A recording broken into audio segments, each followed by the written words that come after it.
Et pour finir cette émission, l'œil de l'expert, nous avons le plaisir de retrouver en plateau Lucille Barnichon. Bonjour Lucille Barnichon. Bonjour Nicolas. Bienvenue sur le plateau de Smart Patrimoine. Vous êtes présidente de Terrae Patrimoine Lyon et le sujet qui va nous animer aujourd'hui, c'est le sujet de l'égalité homme-femme dans la gestion de patrimoine. La question qu'on va se poser, la question à laquelle vous allez tenter de répondre, c'est comment tenter de rééquilibrer les choses, Lucille Barnichon. Exactement, parce que souvent on a un constat qui est très simple, c'est que les femmes gagnent moins que les hommes pour des raisons qui sont diverses et variées, les congés parentaux, les temps partiels, Bien sûr. le fait d'être proche aidant, etc. Et donc du coup, on a moins de capacité à mettre de l'argent de côté, de moins bonnes retraites. Donc tout ça, ça crée des écarts qui sont importants. Ça veut dire qu'avant même de réfléchir gestion de patrimoine, il y a un sujet revenu ou un sujet capacité financière à la base.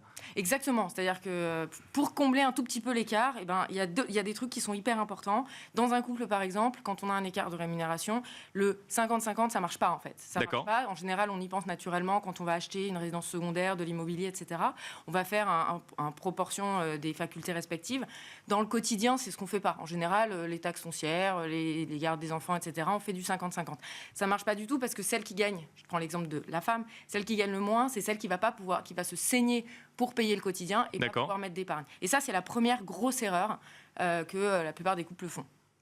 Donc ça veut dire quoi? S'il faut agir en proportionnel, par exemple, des revenus? Oui, moi j'estime qu'il faut agir en proportionnel sur absolument tout, sur toutes les dépenses du couple, et pour que la femme puisse elle aussi investir de son côté. Or, on se rend compte que les femmes déjà investissent moins, plus par peur de ne pas avoir les bonnes connaissances, etc. Souvent les hommes ont l'impression d'avoir les connaissances.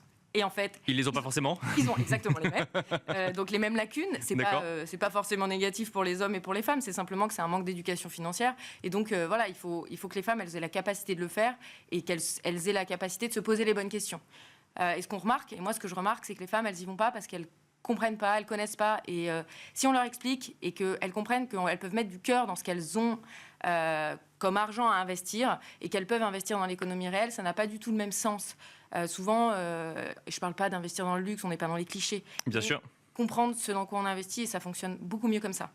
Parce que le sujet, la question, ça pourrait être, est-ce que les investissements, la possibilité de faire des investissements pourrait venir rééquilibrer ce déséquilibrage dont vous nous parlez ou C'est un peu l'idée, c'est-à-dire qu'une femme qui a moins gagné toute sa vie, elle aura une retraite où elle gagnera moins aussi. Oui. Donc, et si en plus elle n'a pas investi Et en plus, si elle n'a pas investi, elle n'aura pas de revenus complémentaires, donc elle va devoir se compter sur son conjoint ou alors sur un héritage, quelque chose qui ne vient pas d'elle-même. C'est pas la même satisfaction quand même. Quand on est une femme et que effectivement vous l'avez dit et qu'on pense à tort que l'investissement c'est pas fait pour soi, qu'est-ce qui peut permettre de passer le pas et d'aller effectivement vers des sujets investissement et prendre en main son épargne? Je pense que la première question à se poser, c'est qu'est-ce qui me parle? C'est dans quoi est-ce que j'ai envie d'aller? Qu'est-ce qui peut avoir vraiment du sens? On voit que souvent les femmes sont plus attirées par tout ce qui est en écologie, sociale, etc. C'est pas uniquement un cliché. Les femmes jeunes et les hommes jeunes aussi sont concernés par ça. D'accord. Déjà passer par là en disant ok, qu'est-ce qui m'intéresse, qu'est-ce qui me parle, c'est un bon début pour comprendre et savoir ce dans quoi on peut investir. Sortir de l'idée unique de la performance financière quand on fait des investissements par exemple? Ça ne veut pas forcément dire sortir de cette performance-là, mais c'est peut-être pas la recherche initiale que la femme va avoir. Elle va pas vouloir perdre son argent, certes, mais si déjà elle maîtrise ce dans quoi elle investit, qu'elle comprend ce que c'est la différence entre une action, une obligation, du côté, du non-côté, de façon très simple, déjà c'est un super début parce qu'elle va être beaucoup plus sereine. Et concrètement, comment est-ce qu'on investit? Est-ce qu'on investit régulièrement? Est-ce qu'on réfléchit beaucoup plus avant de commencer à investir? De manière générale, là, on parle d'une personne qui finalement avait peur d'investir et qui, homme ou femme, et qui se met à investir.